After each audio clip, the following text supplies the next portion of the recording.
Խոսափողի մոտ Աթիրա Իսրաֆիլն է։ Այժմ ձեր ուշադրության ենք ներկայացնում լուրեր Ադրբեջանից։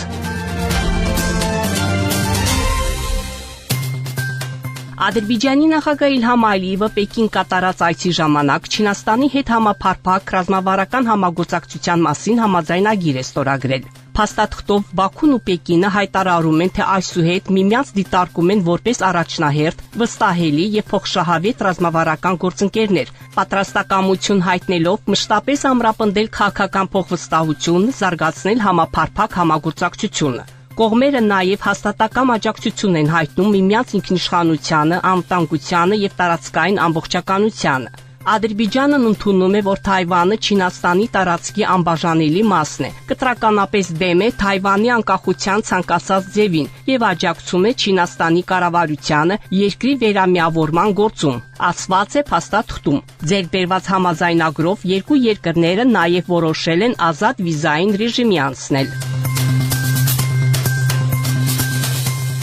Չինաստանն ու Ադրբեջանը հայտարարել են համապարփակ ռազմավարական գործընկերության մասին։ Այս մասին Պեկինում Ադրբեջանի նախագահ Իլհամ Ալիևի հետ բանակցությունների ժամանակ հայտարարել է Չինաստանի նախագահ Սի Ցինփինը։ Չինաստանի առաջնորդի խոսքով համագործակցության մասին մի շարք փաստաթղթերի ստորագրումը կնպաստի երկկողմ հարաբերությունների ընդլայնմանը։ Կարծում եմ, որ ձեր այցը արդյունավետ արդյունքների կհանգեցնի, ընդգծել է Սի Ցինփինը։ Թուրքիան, Ադրբեջանը եւ Պակիստանը համատեղ քայլեր կձեռնարկեն կապերն ամրապնդելու համար։ Այս մասին Պակիստանի վարչապետ Շահբազ Շարիֆի հետ համատեղ մամուլի ասուլիսում հայտարարել է Թուրքիայի նախագահ Ռեջեփ Թայիփ Էրդողանը։ Նա նշել է, որ պաշտոնական Անկարան կամրապնդի կապերը թուրքական պետությունների, ինչպես նաև պաշտոնական Իսլամաբադի հետ։ Նշենք, որ ավելի վաղ նախագահ Էրդողանը նախագահական նստավայրում ընդունել էր Շարիֆին։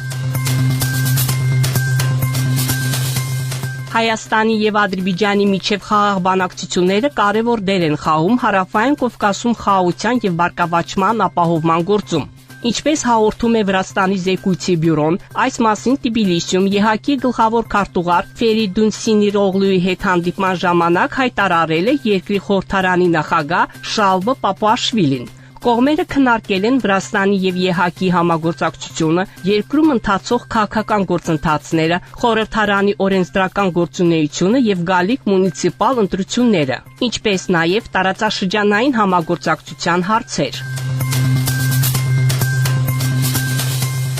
Հայաստանի սահմանակից Թուրքիայի Իգդիր նահանգի դպրոցների եւ ճեմարանների հարյուրավոր աշակերտներ եւ ուսուցիչներ ապրիլի 22-ին մասնակցել են հայկական ավազակախմբերի կողմից իրականացված հանցագործությունների զոհերի հուշարձան թանգարանի մոտ կազմակերպված ցույցին։ Ինչպես հայտնում է Ազերթաջը, միջոցառումն անցկացվել է Թուրքիայի Արևելյան նահանգի կրթության ազգային տնօրինության կողմից հաստատված քաղաքի հիշողությունը պատմության լույսի ներքո նախագծի շրջանակներում։ Դիմելով միջոցառման մասնակիցներին, Իգդիրի նահանգապետ Էրջան Թուրանը կոչ է արել երիտասարդ սերնդին հարգել 1915-1920 թվականներին հայերի կողմից սպանված տեղի բնակիչների հիշատակը։ Իգդիրի շատ բնակավայրեր վկայ են հայերի արյունալի հանցագործություններին։ Այդ ընթացքում կոտորածներ են տեղի ունեցել Օբա, Հակ Մեհմեդ գյուղերում եւ Իգդիրի շատ այլ մասերում։ Ինչպես յուրաքանչյուր Իգդիրի բնակիչ, ես հարգում եմ նահատակների հիշատակը, ասել է նահանգապետը։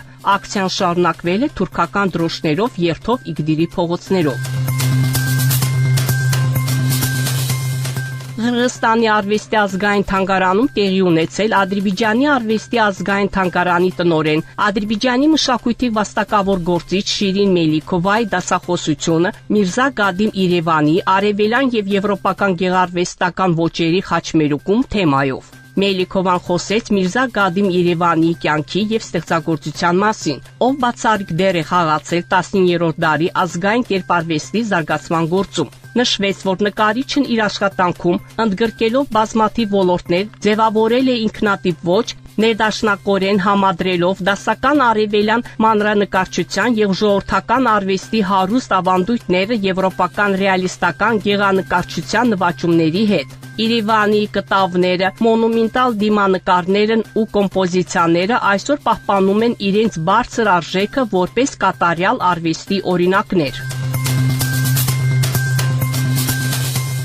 Ադրբեջանը հայտարարել է, որ Բաքվում անցկացվելիք ԱՊՀ երրորդ խաղերին մասնակցելու հրավերներ է ուղարկվել կառույցի բոլոր երկրներին, այդ թվում Հայաստանին։ Ի պատասխան Ազատության հարցին, թե արդյոք Բաքվում խաղերին մասնակցության վերաբերյալ որոշում կա, ԿԳՄՍ-ի նախարար Ժաննա Անդրեասյանը կառավարությունում լրագրողների հետ ճեպազրույցում ասաց. դա կախված է տարբեր հանգամանքներից, այդ թվում անվտանգության միջոցառումներից։ Կարծում եմ, որոշումները պետք է կայացվեն ամբողջ ինֆորմացիայի պարագայում, կքննարկենք եւ ըստ այդմ կորոշենք։ Դուք Բաքվից լսեցիք Ադրբեջանի ձայնը միջազգային ռադիոկայանի հայկական ծառայության վերջին լուրերը։ Մեր ունկնդիրներին հիշեցնում ենք, որ դուք հնարավորություն ունեք ձեր հարցերն ու առաջարկություններն ուղարկել մեր էլեկտրոնային փոստարկղ azradio@mail.ru։ Մեկ անգամ եւս կրկնում ենք մեր հասցեն azradio@mail.ru։ Սպասում ենք ձեր նամակների։